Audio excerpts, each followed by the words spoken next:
같이 한번 기도하겠습니다. 우리 예배 가운데 주님 임재하여 주시니 감사합니다. 이 시간 늘 그렇듯이 어리석고 부족한 또 무능한 중이지만 그리스도로 은혜를 주셔서 이 시간 주님이 드러나게 도와주시고 우리가 주님 앞에 이 말씀 앞에 우리의 삶을 오직 주님을 기쁘시게 하고 주님을 영화롭게 하는 데 저희가 사용되게 하여 주시길 간절히 바라고 원합니다. 이 자리에는 남녀노소 여러 각층의 사람들이 있지만 하나님의 말씀은 살아있고 능력이 있기에 그 말씀이 우리 가운데 놀라우신 일을 하실 것을 기대합니다. 예수 그리스도 이름으로 기도드립니다. 아멘.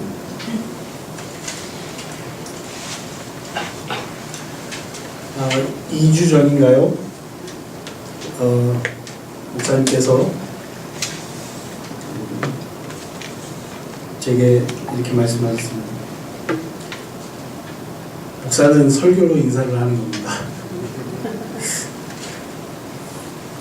그래서 목사는 설교로 인사를 한다. 저희 집사람에게 목사로 설교로 인사를 한다는 건 뭘 의미하시는 거지? 이렇게 물었습니다. 왜냐하면 오랫동안 제가 설교를 해온 것 같아요. 한 27년 했던 것 같아요. 해오면서 한 번도 설교를 인사를 해본 적이 없었던 것 같아요.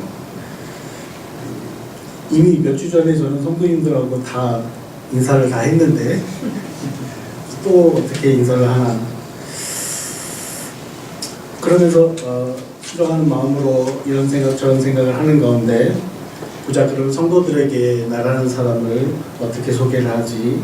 라는 생각에서 반복적인 스스로의 질문, 자문이 계속된 것이 있습니다. 도대체 너 문 목사는 누구냐? 너 도대체 여기 이름으로는 폴 문은 누구냐? 한국 이름으로는 도대체 너 문 만석은 누구냐? 라는 질문이었습니다. 그때 제 속에서 즉각적으로 올라오는 대답은 그렇지, 너는 굉장히 교만한 사람이지. 그렇지, 너 같은 게 무슨 목사냐? 뭐 등등의 부정적인 대답이 제 안에서 올라오더라고요. 나는 누구인가라는 내 자신의 정체성에 대한 질문 속에서 며칠 답답하게 지낸 저는 이 질문을 나를 창조하시고 나를 만드신 그 하나님께 그 방향을 돌렸습니다. 그래서 다시 질문했습니다. 하나님, 저는 누구입니까? 저는 어떤 사람인가요? 그러면서 떠오르는 찬양의 가사가 보소서 주님 나의 마음을, 보소서 주님 나의 마음을, 이런 찬양이 떠올랐습니다. 여러분도 병원 가는 것이 두렵습니까? 제 나이쯤 되면 병원 가는 것이 두렵습니다. 혹시 뭐라도 나올까? 제 아내는 지금도 가끔 저를 절망시키기 위해서인지 더 기도하도록 만들기 위해서인지 몰라도 일터에서 옷이 힘들게 일하고 오면 종종 이렇게 말합니다. 아마 지금 한국 가서 종합검사하면 정말 내 몸이 성한 데가 한 군데도 없을 거야. 그럼 저는 똑같은 대답을 합니다. 또 쓸데없는 소리 한다. 저에게 사실 이번 한 주는 두려운 그런 시간의 연속이었습니다. 하나님, 저는 누구입니까? 라는 질문은 마치 주님 앞에서 내 속안을 관통하여 보는 영적 엑스레이, 영적 CT, 영적 MRI 뭐 이런 것들을 하고 있는 듯한 그런 느낌이었습니다. 보소서 주님 나의 마음을 계속 이렇게 찬양하면서 하나님, 저는 누구입니까? 라고 질문하던 중에 어느 날 새벽에 출근하면서 운전을 하는데 저를 사역의 길로 초청해 주셨던 그때 그 말씀, 오늘 성경 본문의 갈라디아서 1장 10절 말씀인데요. 이 말씀으로 저를 다시 세우시는 주님을 만났습니다. 주님이 저에게 이렇게 말씀하시는 것 같았습니다. 그 말씀을 생각할 때 사랑하는 내 아들아, 나는 이미 너에게 오래전에 말해주었고 오늘도 동일하게 말하고 싶구나. 바울처럼 너는 하나님을 기쁘시게 하는 그리스도의 종이니라.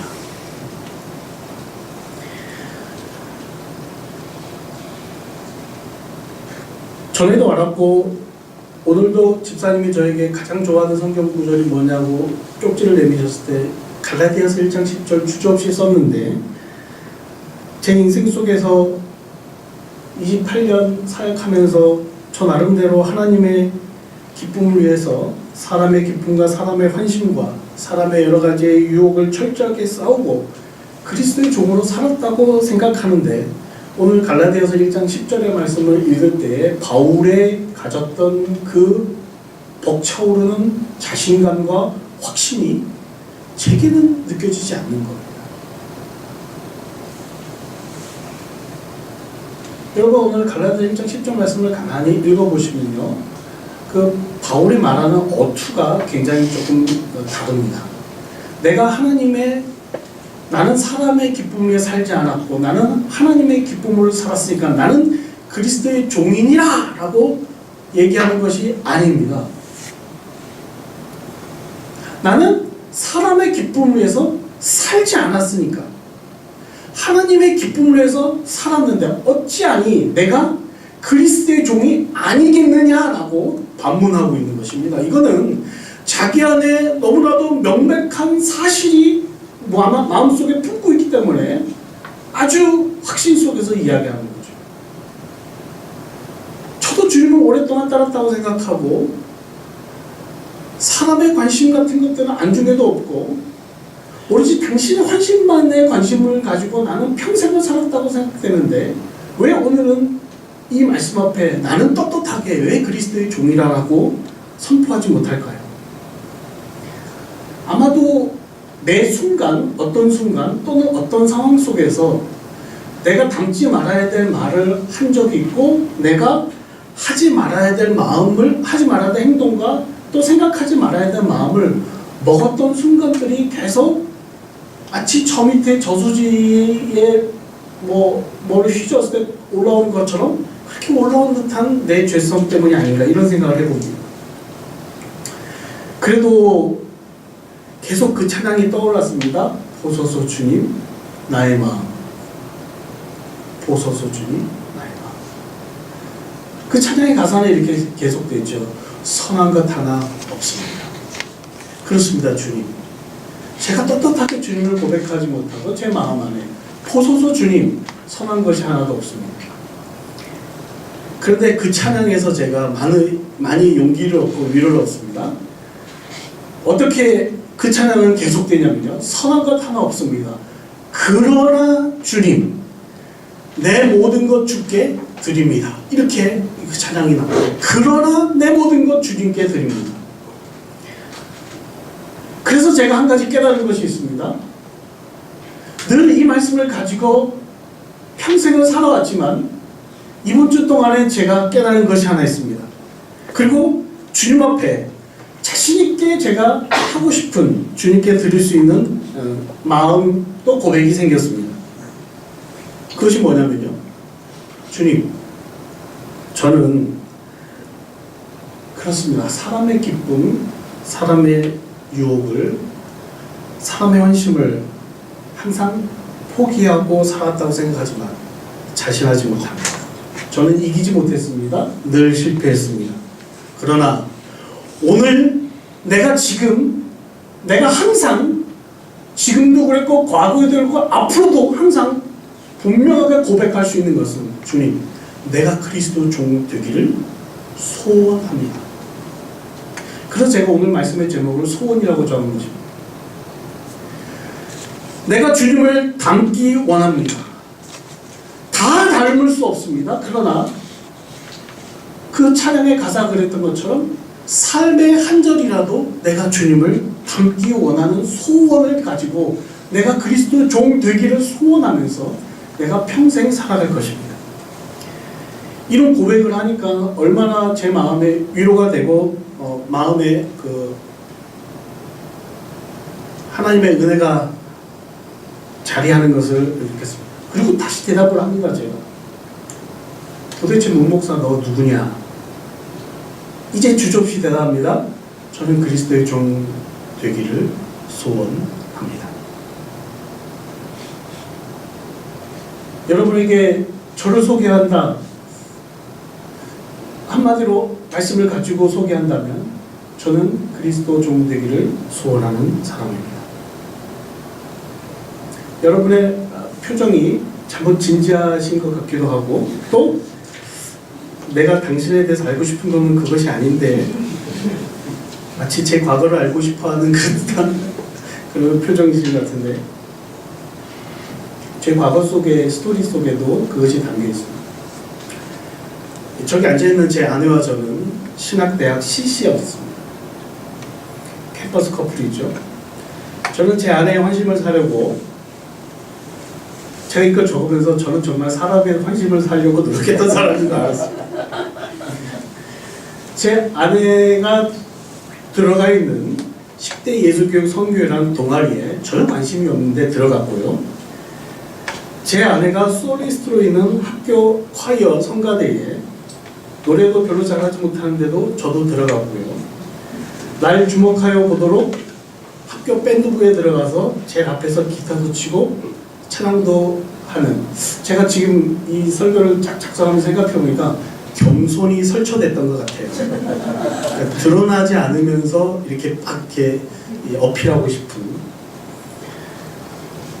제 상황은 500원짜리 라면 한 그릇, 저희 신학교에서 그때 라면 한 그릇이 500원이었는데 그것도 마음대로 사 먹을 수 없는 정말 가난한 그런 신학생이어서 아무것도 내세울 것이 없었습니다.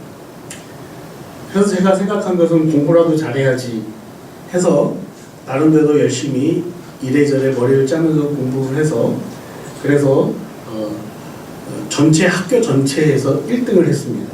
그랬더니 총장 장학금을 주더라고요.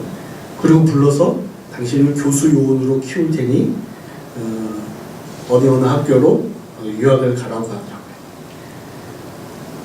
틈만 남은 자랑질이죠. 이 속에서 제가 또.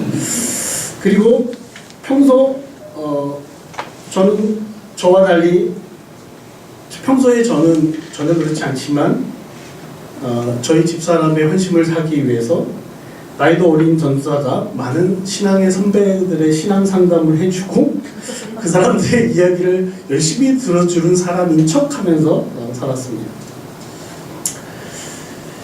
저 사람은 나이는 어리지만 뭔가 다르구나, 저 사람과 결혼하면 괜찮겠다 라는 생각을 만들어내는 것이 내 최고의 목표이자 전략이었습니다. 그래서 대학교를 졸업하기 전에 마침내 군대가 면제되어 신속히 결혼한다는 그러한 결과를 얻어낼 수 있었습니다. 할렐루야. 그러나 지금부터 시작입니다. 지난주 저희 집사람이 잠깐 얘기했는지 모르겠지만 신혼여행을 갔다 오고 그 다음부터 제 삶은 저희 집사람에게 완전히 노출되었죠. 제 생각이나 제 말투나 모든 것이. 밤 10시에 통화를 저희 집사람하고 시작하면 데이트할 때는 새벽 4시까지 전화를 했습니다. 그래서 전화를 걸고 폭탄이 생겨서 저희 형한테 엄청 혼나기도 했는데, 그렇게 4시까지 전화를 하다가 제가 이제 새벽 예배를 가겠다고 나갑니다. 저희 집사람은 제가 아주 기도에 돈독한 사람이라고 생각했습니다. 그날 결혼해서 보니까 평소에 눈을 뜨고 기도하는지 모르겠지만 기도하는 모습이 많이 안 보입니다. 그렇게 얘기 안 하죠. 기도하는 꼴을 못 보겠다 이렇게 얘기하죠. 말씀 연구 묵상도 적게 하죠. 말씀은 가끔 저에게 그래서 말씀은 안 봐? 이렇게 묻습니다. 그럼 제가 대답합니다. 아까 퀴티했어. 내가 알아서 신앙생활 한단 말이야. 바울처럼 나름대로 텐트 메이킹 사역을 하겠다고 한국에서 남다르게 생활을 하고 싶어 하고 또 생활을 하겠다고 직장에서 일하고 또 신대원 다니고 또 스스로 대견하다고 생각하면서 사례비를 받지 않고 새벽 예배까지 풀타임 교회에서 사역을 하면서 살았습니다. 그러더니 그렇게 생각하려고 하면요, 잠을 평상시에 2시간을 자야 합니다. 그랬더니 어떤 현상이 일어납니까? 간 수치가 이만큼 올라갑니다. 그런 저와 제 아내가 살면서 제 아내가 좋아했을 리가 없겠죠. 그러다가 설교하는 일이 많아집니다. 그리고 설교를 하게 되면 제 아내가 하는 말이 있습니다. 늘 끝나면 모든 성도들이 은혜 받았다고 하는데 저희 집사람은 언제나 집에 가는 길에 입을 꾹 다물고 참다 못 한마디 외칩니다. 2% 부족해. 너무 어려워. 그러면서 제 삶은 먹기는 엄청 먹고 잘 때 코는 심하게 골고, 제가 생각해도 저는 같이 살고 싶지 않는, 이혼하고 싶은 그런 사람인 것 같습니다. 이런 얘기하니까 아까보다는 좀 더 경직된 것이 풀어지고 저를 더 많이 친밀감 있게 바라보시는 것 같은데, 그런데요, 지금까지 저는 이혼을 당하지 않고 버티면서 여전히 살고 있습니다. 왜 그럴까요? 그래도 저희 집사람이 저를 불쌍하게 보고 있는 듯한 한 가지 면이 있다면, 그리스도 종 같지는 않지만 종처럼 살아보려고 나름대로 소원하는 모습이 그나마 있어 보이지 않나 라는 생각을 하게 됩니다. 저는 발버둥 치고 싶어서 제 모든 아이디 앞에 servant라는 단어를 다 집어넣습니다. 제 이메일도 servant 문이죠. 또 모든 아이들은 다 servant입니다. 사람들이 가끔 물어요. 이름 놔두고 왜 그 앞에 하필이면 그 종이라는, 노예라는 그 단어를 쓰냐고. 여기 와서도 케네디언이 그러더라고요. 뭐 제 나름대로의 이유죠. 그렇게 되고 싶어서 소망하는 거죠. 사랑하는 성도 여러분, 저는 이런 사람입니다. 그러니까 저를 위해서 여러분의 기도가 필요합니다. 제가 그리스도의 종으로 소원하면서 이 세상이 험난하잖아요. 그리고 이 세상이 많은 유혹들이 있기 때문에 제가 이 소원을 붙잡고 끝까지 살아갈 수 있기를 기도해 주시면 감사하겠습니다. 그리고 여러분들도 하나님의 은혜가 함께 하셔서 저와 함께 그렇게 그리스도 종 되기를 소원하면서 살아갈 수 있기를 간절히 바랍니다. 이래서 설교가 끝나면은 좋을 것 같아요. 제 생각에는. 듣는 입장에서는. 그런데 이렇게 설교가 끝나면 저희 집사람이 집에 가면서 또 한 소리 할 거예요. 왜 당신은 설교를 하다가 금방 끝나요? 왜 하는 말이 왜 그 정도밖에 못해? 그런데 저는 듣는 입장에서 생각해보면 거기서 딱 끝내는 게 딱 좋았을 텐데 라는 생각이 늘 언제나 드는 거죠. 그래서 지금 이 순간에 설교를 작성하면서도 그랬지만 고민이 되는 거예요. 이걸 더 진행시킬 것이냐 말 것이냐. 그러나 여러분이 일찍 식사하는 것도 한두 시간이지. 제가 좀 더 연장해 갑니다. 종이라고 하면 여러분 두 가지 사실을 꼭 기억하시면 좋겠습니다.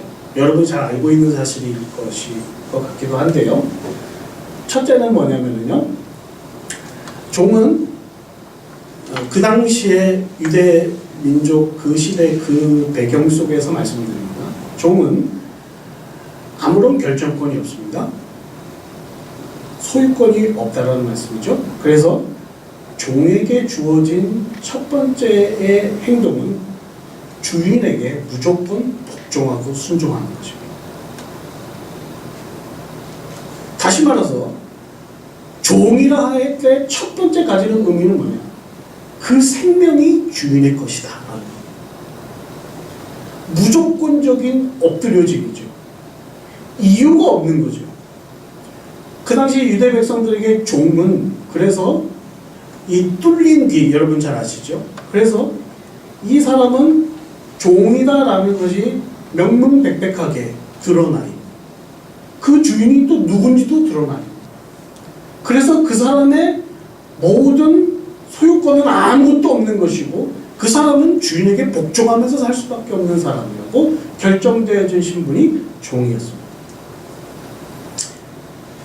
우리의 주인은 하나님이시죠. 우리의 주인은 예수님이시죠. 그분의 말씀이 기록된 66권의 성경의 말씀을 묵상해서 그 성령이 깨닫게 하시는 부분에 따라서 우리가 말하기도 해야 되고 행동하기도 해야 되고 우리의 삶을 그 말씀대로 살아내는 것이 바로 종이라는 거죠. 그래서 여러분 말씀을 들을 때에 선택의 여지가 없습니다. 이 말씀은 따를 것이냐 말을 것이냐의 선택의 여지가 없습니다. 우리는 종이라는 것은 그 말씀 그대로 무조건적으로 삶을 살아내야 된다는 것이죠. 순종에 가장 방해가 되는 것은 뭐냐면 타협이라는 거죠. 타협을 일으키는 가장 큰 대상은 사람입니다.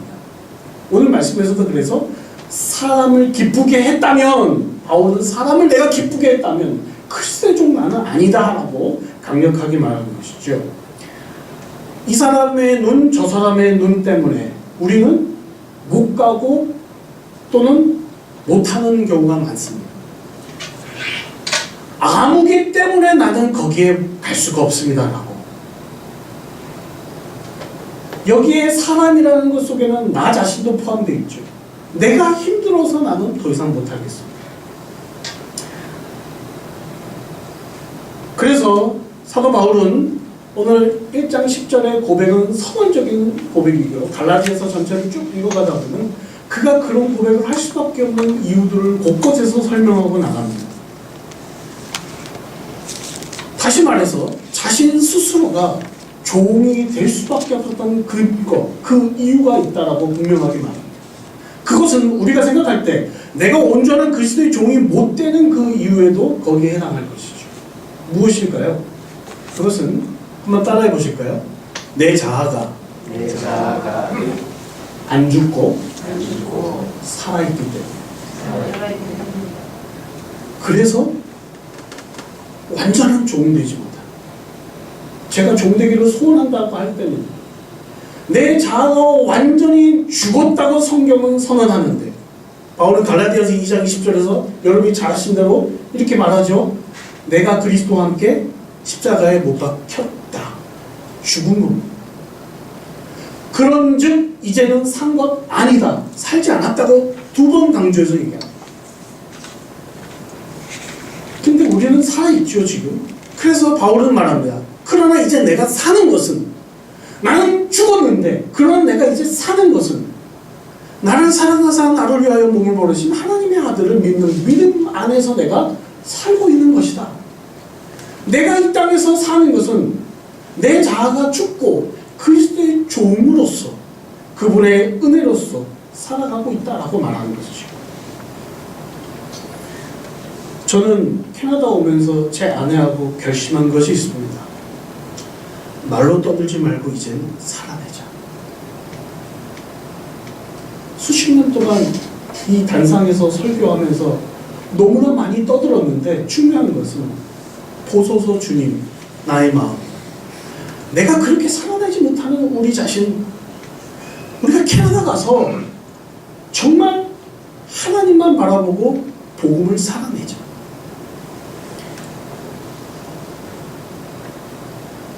복음을 가졌다라는 사실은 그리스도와 함께, 아니 내 안에서 그리스도가 살아서 움직이는 것을 말합니다. 그것은 삶의 모든 현장, 내 일터, 가정, 내가 누군가를 만나는 그 만남의 시간까지 우리가 하는 모든 것들은 전부 다 내가 하는 것 같지만 내 안에 그리스도께서 살아서 움직여서 일어나는 일들이라는 거죠. 어느 책에 보니까는 그렇게 표현했더라고요. 내 삶의 모든 일은 그 모든 현장에서 제사장 사역이다. 제사장 사역이다. 복음을 살아내는 것이죠. 나는 죽고 그리스도만 온전히 살리는. 제가 그렇게 살려고 노력하면서 몸부림치면서 수월하면서 살아봤더니요. 이렇게 정의가 되더라고요. 쉬운 길, 넓은 길을 버려야 되고 바른 길, 좁은 길을 선택해 가야 됩니다. 제가 하나 예를 말씀드릴까요? 미국 캔자스시티에서 있었던 일인데요. 사라 달링이라는 사람이요, 국어라는 노숙자라는 빌리라는 사람을 만났습니다. 그래서 이 사라가 빌리를 보고 너무 안타까운 마음이 들어서 자기의 동전 지갑을 몽땅 다 열어서 털어서 주었습니다. 사라가 그리고 집에 들어와서 자기가 엄청난 실수를 한 걸 발견했습니다. 뭐냐면요, 자기가 약혼한 그 약혼 반지가 그 동전 지갑 속 안에 들어있었던 것입니다. 몽땅 다 준 거죠. 당황한 사라는 빌리가 있는 곳으로 바로 뛰어갔는데 빌리는 그곳에 없었습니다. 노숙자 빌리는 동전을 세다가 조그마한 반지를 발견하고 보석 가게로 달려가서 그것을 감정을 의뢰했습니다. 그랬더니 생각지도 않은 대답이 나타나는 거죠. 4,000달러를 줄 테니까 이 반지를 나한테 넘기라는 겁니다. 빌리는 깜짝 놀라서 그 반지가 진짜 보석인 줄 몰랐습니다. 가짜일 거라고 생각했는데 진짜 보석이라는 것을 알게 되고 이 노숙자 빌리에게는 갈등이 생겼습니다. 4,000달러, 노숙자에게 4,000달러. 그러나 이 빌리는 그 여인이 내게 선을 베풀었는데 이 반지를 돌려주는 것이 마땅하지 하고 빌리는 선택했습니다. 그 반지를 그녀에게 다시 돌려주기로. 다음날 사라가 찾아갔을 때 빌리를 만날 수 있었습니다. 빌리는 사라에게 반지를 건넸습니다. 사라와 그 남자친구는 정직한 빌리에게 감동을 받았습니다. 그래서 깊은 대화를 통해서 빌리가 살아온 인생 이야기를 듣고 빌리의 아픔을 이해하게 되었고 빌리를 위한 모금 운동을 하기 시작했습니다. 이 감동적인 사연은 화제가 되어 사람들의 마음에 울려졌고 얼마 되지 않아 우리는 한화 돈으로 2억 3천만 원이라는 거금이 모였습니다. 빌리는 그 돈으로 새 삶을 시작할 수 있게 되었고요. 이 이야기가 세상에 막 널리 퍼지면서 16년 동안 만날 수 없었던 형제들을 다시 만나게 되었습니다. 저는 이 이야기를 들으면서 생각해 봅니다. 이 노숙자 빌리가 당장의 이익을 위해서 4,000달러를 위해서 반지를 팔았다면 그것으로 그는 끝이죠. 그러나 그는 그에게 있어서는 그게 쉬운 길이었죠. 그게 넓은 길이었죠. 그러나 그는 선의를 버린 죄책감에 시달리는 것, 그것을 버리고 그는 이제 사라에게 다시 건네주고 모든 것이 다 날아가 버린, 모든 것이 사라져가 버린 그 좁은 길, 그렇지만 바른 길을 선택했습니다. 그에게 찾아온 것은 대단한, 그가 생각하고 상상하지 못했던 것들이 주어졌던 것이죠. 우리가 실패하게 되는 이유가 있다면요, 여전히 죽지 않은 내 자아의 모습이 이 세상에서 욕심이란 말로, 정이란 말로 움직여가는 것이죠. 그래서 갈라디아서를 계속 읽어가다 보면요, 5장에 가서 24절에 그렇게 말합니다. 그리스도의 사람들은, 원문을 가지고 그리스도 예수의 사람들은 그 십자가의 정과 욕심을, 정욕을 못 박았다, 이렇게 말합니다. 다시 말해서 내 욕심을 못 박지 못한 그 행동 때문에, 온전한 종의 모습을 가지지 못한 행동 때문에 나타나는 삶이 있다는 것이죠. 그리스도께서 온전히 내 안에서 살아 움직이실 공간과 시간을 만들지 못한 나약한 죄인인 내 자아의 문제와 부딪히고 또 부딪히고 싸우는 것이 영적 전쟁인 줄 믿습니다. 이 삶의 현장에서 우리는 그 싸움 속에서 계속 싸우면서 내가 이걸 말해야 되나 하지 말아야 되나, 갈 것이냐 말 것이냐, 저는 먹을 것이냐 말 것이냐, 이것까지도 화를 낼 것이냐 참을 것이냐. 복음을 가지고 살아내는 종의 삶은요, 쉬운 길, 편안한 길을 버리고 바르고 좁은 길을 선택하여 가는 길인 줄 믿습니다. 사랑하는 성도 여러분, 여러분은 어떤 선택, 어떤 길로 이때껏 살아오셨고 앞으로 어떻게 살기를 원하십니까? 제가 종 되기를 소원한다고 했을 때는 몸부림치는 마음이 있습니다. 히브리서의 소원이라는 단어는 몸부림친다는, 그냥 에이 다 그렇게 되길 바래 이렇게 끝나는 게 아니고 몸부림치며 갈등하는 거예요. 두 번째, 종의 의미 있습니다. 두 가지만 기억하십니다. 하나, 마지막 종의 의미는요, 조금 요즘 이 땅의 종들하고 좀 다를 수 있겠지만 유대 백성들의 종은요, 주인의 소유로 주인의 모든 것을 얻고 모든 것을 누리는 은혜와 은택의 사람이었다라는 것입니다. 뚫린 귀를 하고 있는 그 종을 보면서 그 주인이 어떤 사람이냐라는 걸 볼 때 그 종을 부러워하는 사람들이 생겨나기 시작한 게 유대 지방의 모습입니다. 우리의 주인은 하나님 아버지, 우리의 주인은 그리스도시죠. 우리의 주인이 하나님이 어떠한 분이신지를 우리는 잘 알고 있습니다. 그분이 우리의 주인이시라는, 우리의 삶은 모든 그분의 것들을 누리며 살아갑니다. 제가 설교하다 이 단상에 올라왔더니 깜짝 놀랐습니다. 이런 글씨가 있는 줄 몰랐습니다. 내가 너를 지명하여 불렀나니 너는 내 것이라. 깜짝 놀랐습니다. 설교를 하는데 너는 내 것이라 딱 이렇게 해가지고. 그리스도의 종인 우리는 누구의 것입니까? 하나님의 것인 줄 믿습니다. 지렁이 같은 야곱보다도 더 못한 우리 아니겠습니까? 그러나 하나님은 우리를 콕 지명, 콕 찍어서 우리를 불러냈습니다. 자격 없는 나를 택하신 그 은혜의 배경이 있습니다. 여러분, 그 배경은 무엇입니까? 하나님이 세상을 어떻게 해요? 그 풍성하시고 또 지극하신 사랑이 그 배경입니다. 유대 지방 속에서 그 주인과 종의 관계가 사랑의 관계로 얽혀있다라고 말합니다. 물론 그 주인이 정직하고 선한 주인일 때문이죠. 하나님과 우리의 관계는요, 그 사랑이라는 것으로 끈끈하게 연결되어 있습니다. 그 사랑은요, 비록 종의 신분이지만은 자유함을 누리게 되는 것을 갈라디아서는 기록하고 말해주고 있습니다. 여러분, 갈라디아서 한 부분만 찾아볼까요? 5장.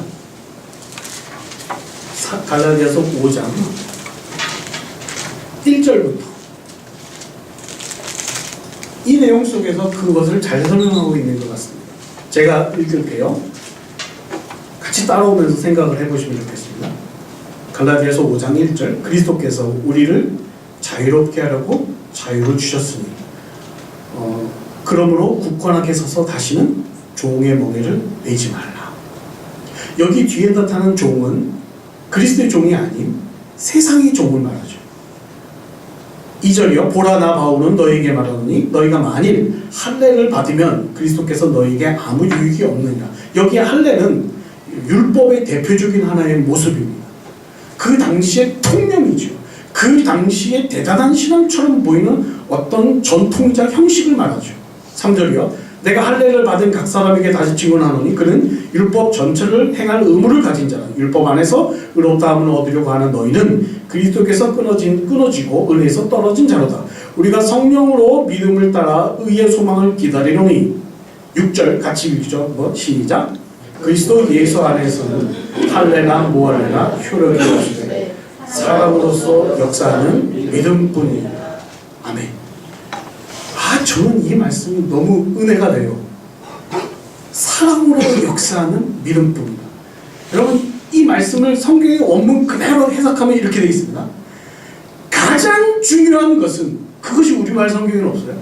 가장 중요한 것은 믿음이 사랑을 통하여 일을 한다는 것입니다. 가장 중요한 것은 믿음이 사랑을 통하여 일을 한다는 것입니다. 사실은 하나님께서 우리에게 먼저 그렇게 하셨어요. 하나님이 우리가 아무 조건 없이 뭐 볼 것도 없는데 이처럼 사랑하사 그 엄청난 사랑을 가지고 우리에게 일하시지 않았습니까? 사도 바울은 그 사랑을 받았습니다. 그 사랑을 받고 사도 바울에게 주어진 임무가 그리스도의 종으로서 하는 일이 있는데 그 안에서 그 믿음은 바로 사랑을 통하여서 일하는 사역이 그에게 펼쳐지기 시작한다는 것이죠. 그래서요 13절 한번 가보시죠. 계속해서 바울은 얘기합니다. 형제들아 너희가 자유를 위하여 부르심을 입었으나, 종이지만 자유를 위하여 부르심을 입었으나, 그러나 그 자유로 육체의 기회를 삼지 말고 오직 사랑으로 서로 종노릇하라. 그리스도의 종은 오직 사랑으로 서로에게 짐을 져주는 일을 한다는 거죠. 이것이 사랑을 누리는 것입니다. 그리스도의 종이라고 말할 때 그분이 가지고 있는 풍성하심의 모든 사랑, 그분이 가졌던 완벽하고 광대하신 그 사랑을 흡수해서 그것을 그대로 이웃에게 전달하면 누려준다. 제가 이 부분에서 자신이 없어요. 그래서 제가 바울처럼 당당하게 선포하지 못하는데 이 부분이 마음에 많이 걸려요. 14절이요. 온 율법은 내 이웃 사랑하기를 내 자신과 같이 하라신 말씀을 이루었나니, 율법은 이미 선포됐습니다. 율법은 선포됐는데 이 사실을 바리새인도 알고 그 모든 통념적인 유대 백성들은 다 아는데, 그런데 실제 삶은요 15절 만일 서로 물고 먹으면 피차 멸망할까 조심하라. 알지만은요 그 사랑의 율법을 알지만 율법으로 끝나니까는 서로 물고 뜯고 한다라는 겁니다. 27년 28년 사역하면 뭐합니까? 제가 나이가 들어 50년 사역을 하면 뭐합니까? 그 안에 그리스도의 사랑이 그냥 율법으로만 남아있으면은 물고 뜯고 하는 것들로만 피차 멸망하는 인생을 살아간다는 거예요. 제가 인생을 돌아보면서, 아니 지난 한 주만 돌아보면서 제 곁에 사랑하고 싶은, 또 사랑할 만한 사람보다는요 도저히 사랑할 수 없고 사랑하고 싶지 않은 사람들이 훨씬 더 많습니다. 여러분 안 들었나요? 가끔 제안하고 맨날 하는 얘기가 끝까지 투명하고 선한 사람이 왜 없을까? 만나고 싶은데. 그리고 결론은 우리가 그런 사람 좀 돼보자, 이렇게 결론을 하면서 끝내긴 하는데요. 그럼 왜 그럴까요? 왜 그렇게 살아가는 것이 힘들까요? 그리스도의 종인데 그 자유함을 가지고 그 풍성하신 사랑, 제 생각은 답은 하나인 것 같아요. 그 주인으로부터 공급되는 그 완벽한, 그 광대하신, 위대하신 그 사랑을 절절히 깨닫지 못하고 또는 순간 망각하면서 살아가는 모습 때문에 그렇죠.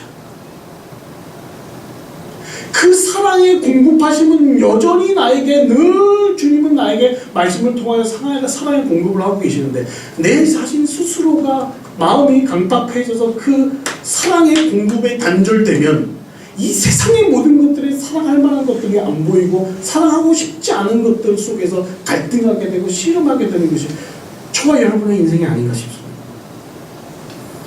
그러던 중에 제가 아주 기가 막힌 선교사님의 보고를 제가 발견했는데요. 남미에 있는 어떤 선교사님의 얘기인데요. 이 하루는 이 선교센터에 현지 경찰들이 들이닥쳤다고 합니다. 선교지에 계신 분들은 아마 이런 일들이 비일비재하겠죠. 예배당 건축을 위해 모아둔 목재 창고가 불법이라며 경찰서장에서부터 말단까지 찾아와서 계속 날마다 협박하기 시작했다는 것이죠. 물론 목재는 모두 합법적으로 이 목사님이, 이 선교사님이 구입한 것입니다. 현지 사역자들까지 나서서 그 나라의 고아와 과부와 가난한 아이들을 돕는 이 선교사님의 사역에 대해서 이 사람들에게 아무리 설명을 해도 그들은 무조건 감옥에 다 집어넣겠다고 협박합니다. 오랜 협박 끝에 그들의 본심이 드러났습니다. 관행상 목재값의 반을 내놓으라는 것이었습니다. 그 돈은 하나로 수천만 원에 달하는 돈이었습니다. 선교사님은 차라리 감옥에 가겠다고 했습니다. 현지 사역자들이 경찰서장을 가까스로 설득하여 그것을 미화한 만불로 조정했습니다. 그 선교사님은 그래도 뜻을 굽히지 않았죠. 그래서 결국 3,000불을 주고 없던 일로 하기로 했다고 말합니다. 제가 이거 읽으면서 참 기가 막히더라고요. 여기저기 수소문한 끝에 어렵게 돈을 만들어서 경찰서장에게 이 선교사님 저 같았으면 전화 안 했을 거예요 그냥. 근데 전화를 했다고 합니다. 그런데 통화 연결음이요 복음선거였다고 합니다. 그때 선교사님이 가슴이 무너졌대요. 그 나라에서 어지간한 믿음이 아니고서는요 복음선거를 통화 연결음으로 쓰지를 않는다고 합니다. 전화 통화 연결음을 복음선거를 해놓았다면 그거 얼마나 고백적인 크리스찬이었겠냐는 거죠. 아마 어느 교회의 자랑스러운 집사님이나 장로님쯤 되었던 모양인 것 같습니다. 선교사님은 그 순간 무거운 나무를 짊어지고 나르나 생긴 어깨 통증이 너무 심해져서 비명을 질렀습니다. 세상에 이럴 수가. 내가 이러려고 내가 이 대접을 받으려고 온몸이 망가지고 부서져야 사역을 했는가. 자기 사역에 대한 회의가 생긴 거죠.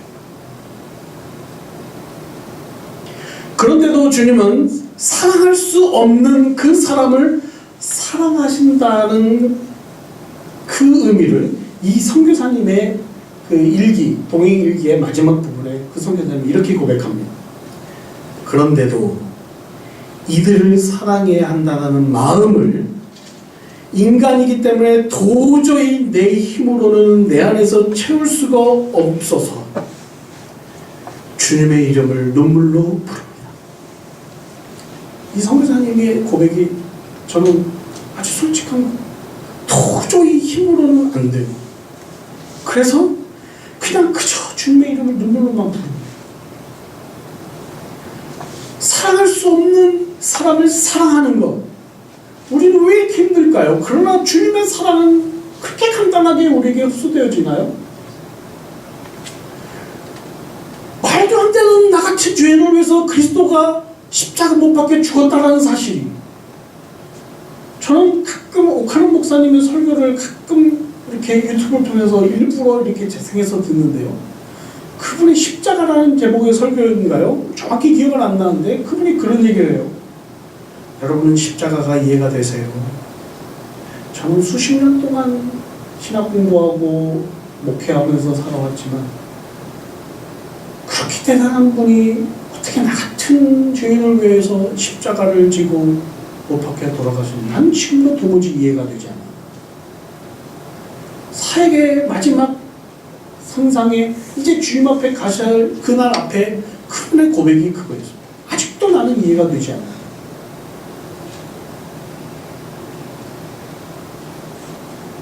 아마 이해가 되지 않는 것이 정상인데 문제는 그 이해가 되지 않을 만큼의 그 엄청난 사랑이 우리 속 안에서 우리로 하여금 복음으로 자리에서 우리를 살려낸다면 우리는요 동일한 능력이 이 땅에서 경험되어질 줄 믿습니다. 나는 할 수 없지만 그분의 사랑의 공급에 밀려서 사랑할 수 없는 사람을 사랑해요. 저는 지금 베이커로 일하고 있습니다. 빵을 만들고 있습니다. 그리고 지금 굉장히 힘든 상황에 있습니다. 뭐가 힘드냐고요? 아니요. 제가 트레이닝 시킨 베이커가 한 명이 있는데 그 한 명의 그 베이커가 1년을 제가 훈련을 시켰는데 기술이 늘지 않는 것은 괜찮은데 기술이 안 나서 실수를 하는데 그 실수를 저에게 뭐 다 좋습니다. 그런데요 그 사람을 사랑해야 되는데 사랑하고 싶지 않은 거예요. 제가 견딜 수가 없어요. 제가 그러니까 주님 앞에 바보처럼 나는 그리스도의 종이다 이렇게 당당히 고백 못하는 것 같아요. 그러나 소원합니다. 제가 그 사람을 사랑할 수 있게 주님 나 사랑 좀 부어주십시오.